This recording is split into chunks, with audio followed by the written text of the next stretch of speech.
A lot of companies are frustrated with their website. It looks old, it's hard to update, and it's not generating any leads. Well, Sage Tree gets it. Since 2005, Sage Tree has been helping companies with websites that look great, work great, and get leads. Stop being embarrassed by your website and get one that you would be proud of.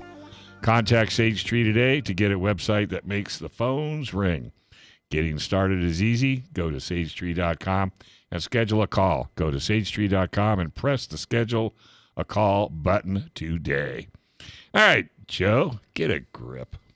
All right, so we'll talk about that. I wanted to let the listeners know, though, if they're wondering why I'm laughing every time I'm saying this the answer, because normally that's a Michael thing, and I don't have the Michael voice. Well, and you're also filling some very small shoes. That's right. I'm also not 8, so I don't sound like Action Jackson either. So I'm winging it here, and it's funny because I know Dave hates it. No, I love it. No, it's great. Action Jackson's trying to fill Michael's shoes, and you're trying to fill Action Jackson's shoes, and I'm just glad it's out there.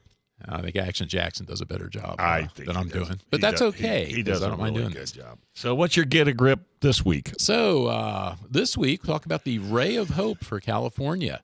It was just last week, I think, actually. We talked about this, the Senate bill, SB 906, and this was a bill that was being proposed up in Sacramento by a Senator Portantino, I guess, who's an enthusiastic anti-gun guy. But the bill was going to require parents to disclose their gun ownership. Do they own guns? How do they store guns? Where do they store guns? To their children's schools. Yeah, but wasn't it the kids supposed to be going to the parents and getting this information and turning it? No. Actually, it was worse than that because the bill was going to require the schools to add a block on the enrollment form.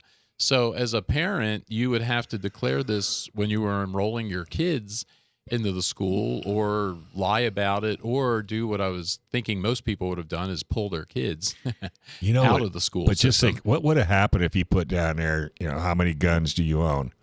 4,682. I owe 50 million rounds of ammo.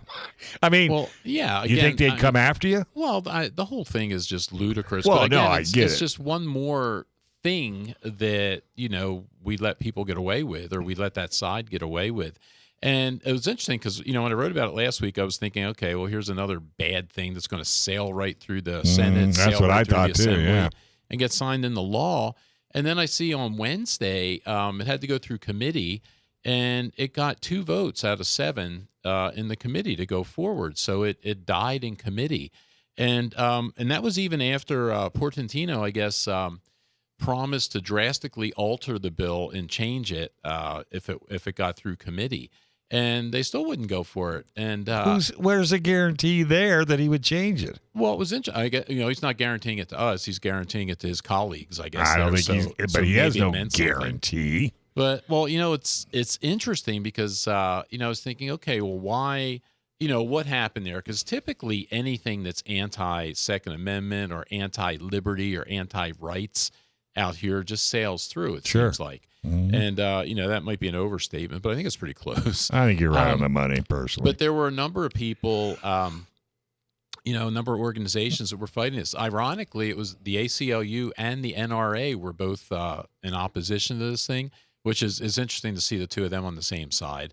As well as they say there were several rank and file law enforcement organizations that were also against it. Mm-hmm. I know a lot of the local schools were against it as well. I was actually going to have Andrew Hayes come on here and talk about it. Andrew Hayes is a board member in the Lakeside Union School District, and he was putting a letter together to write up, to them about this and to urge them not to do it, because it gets into another thing. It gets the schools into enforcement kind of stuff, which they don't need to be in. And it's just, that's another one of the many things that was wrong with it. And it was interesting. I linked to an article in my article where they talk about it. And there was there were several of Portantino's colleagues, Democratic colleagues, that said, this was too much of an infringement on civil liberties which was shocking. I didn't, it Wow. was just weird. By the way, that's a shocked look on my face, folks. And there was, there was another Democratic senator, which I think was the head of the committee that had to go through, that was saying, this bill. She thought there's a problem with schools and shootings and things, which again is another issue that I will talk about some other time. Right. But she was saying this bill is not the way to address it. Her view was it doesn't address student mental health, which is more along the lines of where the issue is. It's not a gun issue. And she wasn't really saying this, but she said this unintentionally. Underlying. It's not a gun issue. It's a mental health issue. That's what these things are. Right. But his bill would have done nothing to deal with any of that. But I was thinking, okay, well, why did this happen? Because Portantino used all the hysterical anti-Second Amendment arguments that they always use for these kinds of things. He talked about how the bill was going to save lives, which is again dubious. He also threw out a bunch of really inflated numbers. He mentioned something like there were more than 1,300 school shootings in the country since 1970. 160 of those, he said, were in California, and that would roughly come out to about 26 school shootings a year. Which just again, this is what we were talking about a little bit earlier. If something doesn't sound right, you might look into it. I mean, I wrote about this back in 2018. And when I was looking at it, if you're going to define something as a school shooting, because that's another thing that side does, is they throw a bunch of other things in there. Mm-hmm. But, school shootings, actual school shootings where someone walks into a school and shoots students or adults or something like that, there were 22 of them that fell into that category from 1903 to 2018 in California. 17 of those 22 were since 1990. So, a lot of stuff, certainly there's problems now, and certainly it's more recent, because we were talking about this before. When you and I were kids, I mean, there were kids, when I was in high school, there were kids that brought shotguns to school because it was hunting season. Well, of course, and they were going right after school. Yeah, either or before school or after.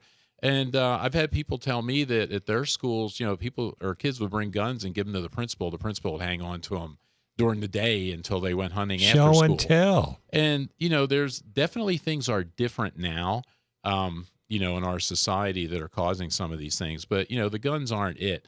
So, I was thinking about this, and I like to be an optimist about this kind of stuff. And I don't want to read too much into it. But, as the Charger fans used to say, a win is a win. So, I'll take that. But, on the best case, or in the best case side, this could be a tiny crack, I was saying, in the wall of oppression that separates Californians from the rights that all other Americans enjoy. Mm-hmm. So this could actually be a good sign. Whether something is starting to change, whether politicians out here are finally starting to react maybe to what the public is doing and what they're seeing. Could it be that the politicians in Sacramento are actually starting to acknowledge, what Californians actually want from their government?